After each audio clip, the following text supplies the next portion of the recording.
출연자들이 각자 공식적인 데이트는 아니지만 마음에 두고 있는 사람들과 시간을 보내고 이야기를 들어보는 내용이었어요. 근데 결애랑 지영이 데이트를 할 때 결애가 이런 말을 하잖아요. 아버지한테 마음에 드는 사람이 있으면 어떻게 해보라는 말을 들었다고. 이건 장난식으로 웃어 넘어가는 이야기였지만 좀 다르게 생각하면 이건 색드립이잖아요. 그것도 반강제적인 이런 이야기를 웃으면서 했다는 건 결애씨도 데이트 신청이나 고백 같은 게 아니라 그런 뜻으로 받아들였다는 거고요. 어떻게 해보라고 하더라 이런 말을 웃으면서 한다는 건 여자 입장에서 들으면 그럼 나를 어떻게 해보고 싶다는 건가? 이런 생각이 들면서 경계심이 높아질 것 같아요.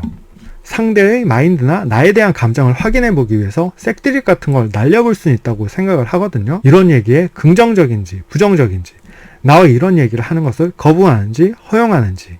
그런데 상대의 마음이 크지 않은 상태에서 서로 알아가는 과정 중에 이런 얘기를 한다는 건 좀 리스크가 있는 행동인 것 같아요. 그냥 하룻밤 상대를 찾는 게 아니라 상대에 대한 마음이 진심이라면, 별로 마음에 있지도 않은 사람이 본인한테 결애씨처럼 이야기를 한다면 좀 소심한 여자들은 경계심이 굉장히 높아질 것 같거든요. 그러니 여기에 대한 결론은 이것입니다. 나에 대한 마음이 크지 않은 상태인 것 같다면 색드립 같은 무리수는 두지 말자. 지영이 민규에게 나 피하는 거냐고 직접적으로 물어보잖아요. 이렇게 애매한 시그널이 있으면 눈치나 지레짐작으로 넘어가지 말고 확실하게 확인해보는 것도 좋은 것 같아요. 이야기를 한다고 해서 상대가 모든 걸 솔직하게 털어놓는다는 보장은 없고, 말을 했다고 해서 그걸 곧이곧대로 믿을 수 있는 것도 아니겠지만 그래도 한 번쯤은 이런 시도를 해보는 것도 좋은 것 같아요. 어쩌면 솔직한 이야기를 들어볼 수도 있으니까. 그리고 지영씨가 이수씨에 대해서 이야기할 때 둘의 성향을 비교하잖아요. 반응이 자동적으로 튀어나오는 솔직함,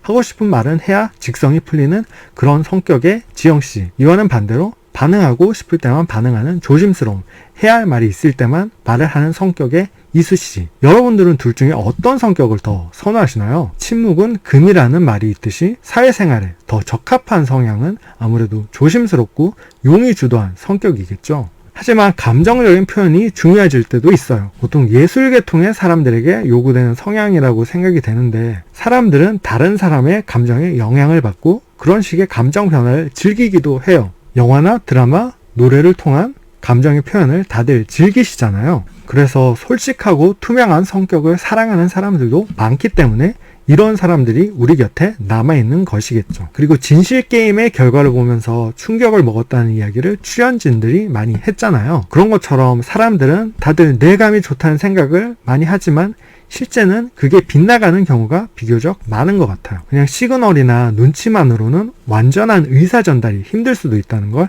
이 진실게임의 결과로 확인할 수 있었던 것 같아요. 그러니 애매한 게 있을 때는 감에 의존하지 말고 직접 이야기를 해보도록 합시다.